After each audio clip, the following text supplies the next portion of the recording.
안녕하세요. 이번 주 성경 공부는 다니엘서 개강과 다니엘 기도입니다. 이스라엘 민족이 바빌로니아 포로로 끌려간 것은 한 번에 일어난 일이 아니고 총 3번에 걸쳐 일어났습니다. 처음은 유다왕 요아kim 때이고 그것이 역대지하 36장 5절에서 6절에서의 기록입니다. 이때 다니엘이 잡혀갔다고 오늘 본문 다니엘서 1장에서 나와 있습니다. 두 번째 포로로 잡혀간 때는 유다왕 요야긴 때입니다. 그것이 역대지하 36장 10절에 나와 있습니다. 이때 에스겔이 잡혀갔습니다. 에스겔은 바로 전 구약 개간을 할 때 다루었던 본문입니다. 마지막으로 이스라엘은 시드기야 왕 때 완전히 멸망합니다. 그것이 주전 586년입니다. 남유다가 멸망한 이후에 주변 국가들을 보면 먼저 바벨론 제국을 만든 느부갓네살 왕이 있습니다. 다음으로 에월무로닥, 나보니두스, 벨사살 왕입니다. 벨사살 왕은 바벨로니아의 마지막 왕입니다. 그리고 바벨로니아가 패망하고 페르시아, 바사가 고레스로부터 시작하여 캄비세스, 다리우스, 아하수에로, 아닥사스다로 이어집니다. 오늘 다니엘서에는 바빌로니아 왕 느부갓네살과 벨사살이 나오며 다니엘서 본문에서 벨사살의 아버지를 느부갓네살이라고 호칭하는데 실제로 여러 대가 차이가 나지만 조상을 선친이라고 통상 불렀습니다. 다니엘서의 구조를 보면 역사적인 사건을 다룬 전반 부분과 다니엘이 본 환상을 다룬 후반 부분으로 크게 두 부분으로 나눌 수 있습니다. 이런 이중 구조를 가지고 있습니다.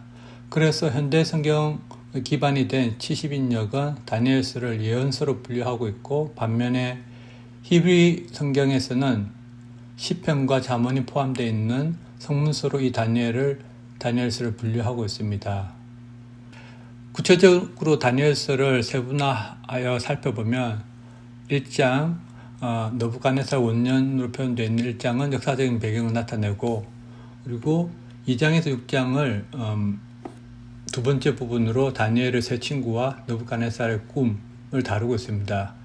2장에는 거대한 신상과 하나님 나라에 대해서 3장에는 풀무불 시험을 이긴 세 친구에 관하여서 4장에는 높은 나무에 관한 환상 5장에는 벨사살 잔치 6장에는 사자굴의 다니엘로 나누어 있고 세 번째는 그 이후 7장에서 12장까지 다니엘을 통한 하나님의 예언입니다. 구체적으로 7장에는 내 짐승의 환상, 8장에는 숫양과 숫염소의 환상, 9장은 다니엘의 기도, 그리고 10장은 은혜를 입은 다니엘, 11장은 남방왕과 북방왕의 싸움, 12장은 말세에 대한 예언입니다. 다니엘을 쓴 언어를 보면 1장에서는 이스라엘 민족의 언어인 히브리어로 적고 있으며 2장에서 7장까지는 그 당시 널리 퍼져 있던 제국의 언어인 아람어로 쓰여져 있습니다. 그리고 다시 8장에서 12장까지는 히브리어로 쓰여져 있습니다.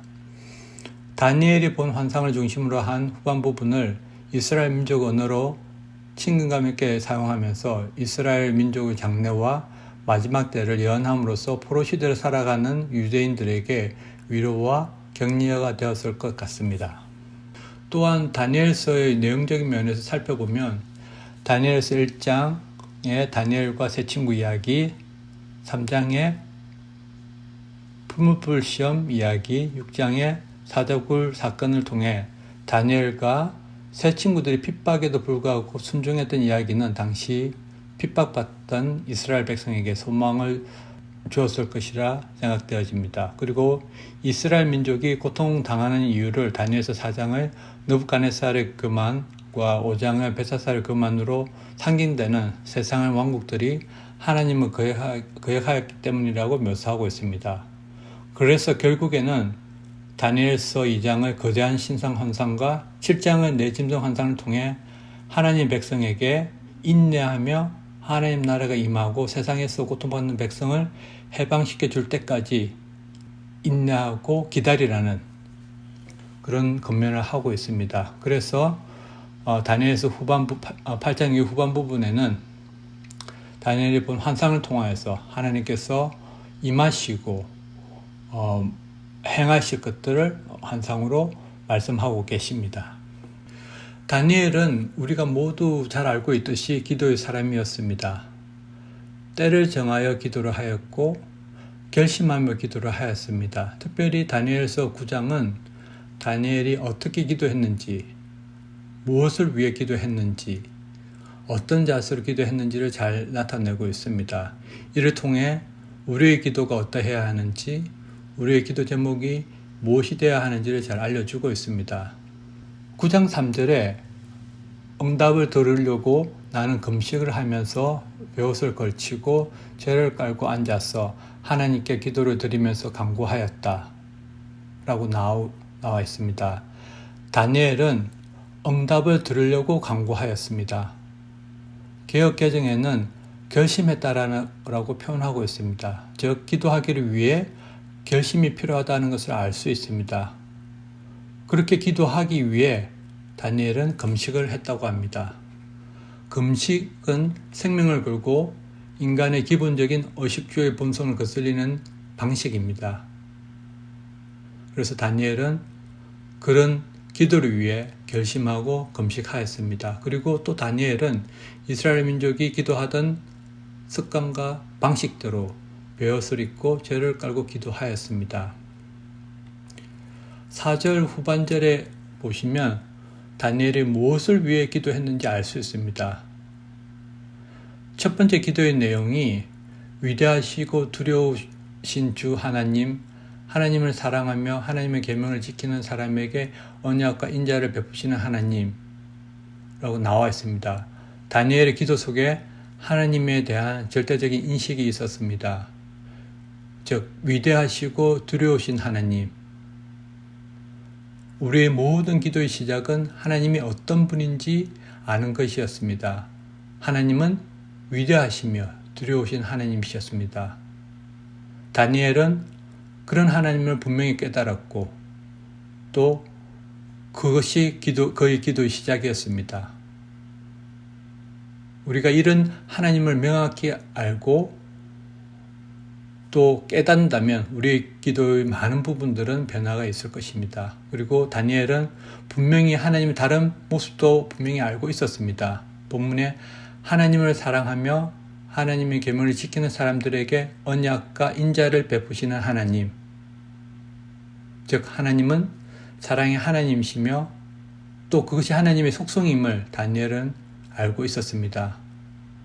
이러한 분명한 하나님에 대한 인식이 우리의 기도의 시작이 되어야 함을 말하고 있습니다. 5절은 왜 다니엘이 기도할 수밖에 없는지 이야기하고 있습니다. 5절에 우리가 죄를 짓고 잘못을 저질렀습니다. 악한 일을 저지르며 반역하며 주의 계명과 명령을 떠나서 살았습니다. 다니엘은 5절 이후에 계속해서 이스라엘이 범죄하였기 때문에 기도의 자리에 있을 수밖에 없다라고 고백합니다. 다니엘은 예레미야 선지자의 말씀을 통해 곧 이스라엘이 회복될 것을 알고 있었습니다. 그렇기 때문에 다니엘은 이스라엘의 죄를 자백하며 그 기도의 자리에 나아갈 수밖에 없었습니다. 19절에 다니엘은 이렇게 하나님께 간구합니다. 우리의 하나님, 이제 주의 종의 기도와 간구를 들어주십시오. 무너진 주의 성전을 복구하여 주십시오. 성전을 복구하셔서 주님만이 하나님이시라는 것을 모두가 알게 해 주십시오. 이 17절 부분을 개역 개정은 주를 위하여 주의 얼굴빛을 주의 황폐한 성소에 비춰 주옵소서라고 주의 얼굴빛을 묘사하고 있습니다. 주의 얼굴빛을 영어 성경인 NIV는 Look with favor, 킹 제임스 버전은 Thy face라고 분명하게 표현하고 있습니다. 즉 다니엘의 기도는 하나님의 얼굴빛을 구하는 기도, 즉 하나님의 favor, 은총을 구하는 기도였습니다. 이 기도는 이미 하나님께서 모세에게 알려주신 그 유명한 제사장의 축복기도, 자녀를 위한 축복기도였습니다.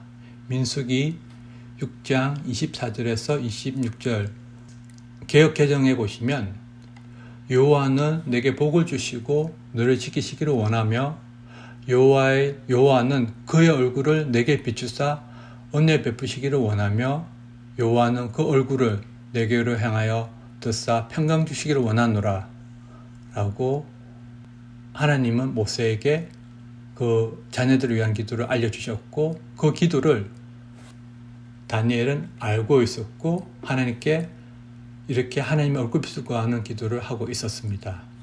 마지막으로 다니엘은 19절에 주님 들어주십시오. 주님 용서하여 주십시오. 주께서 들어주시고 이루어 주십시오. 나의 하나님, 만민이 주께서 하나님이심을 알아야 하니 지체하지 마십시오. 이 도성과 이 백성이 주의 것이기 때문입니다. 라고 기도하고 있습니다. 오늘 본문에 나의 하나님, 만민이 주께서 하나님이심을 알아야 하니 지체하지 마십시오. 라고 표준세 번역하고 있고, 그것을 개역 개정은 나의 하나님, 주 자신을 위하여 하십시오. 라고 더 짧게 표현되어 있습니다. NIV는 그냥 for your sake 라고 표현하고 있습니다. 즉 다니엘은 우리의 기도 내용의 핵심이 무엇이 되어야 하는지 이야기하고 있습니다. 즉 우리의 기도 제목, 우리의 아젠다가 기도 제목이 아니라 주를 위하여 라는 것이 기도의 핵심 되어야 한다는 것을 말하고 있습니다. 이는 예수님께서 가르쳐 주신 주기도문의 내용과 일맥상통합니다. 하나님 나를 위하여 기도하셨습니다. 우리가 기도의 자리에 나아가는 것은 오로지 하나님만이 주인 되셔서 주의 얼굴을 비춰주시고 모든 기도 제목들이 결국에는 하나님 그분과 하나님의 영광만을 위한 기도가 되어야 함을 다니엘의 기도를 통해서 배울 수 있었습니다. 오늘 목장 성경 공부는 여기까지입니다. 하늘 복 많이 받으세요.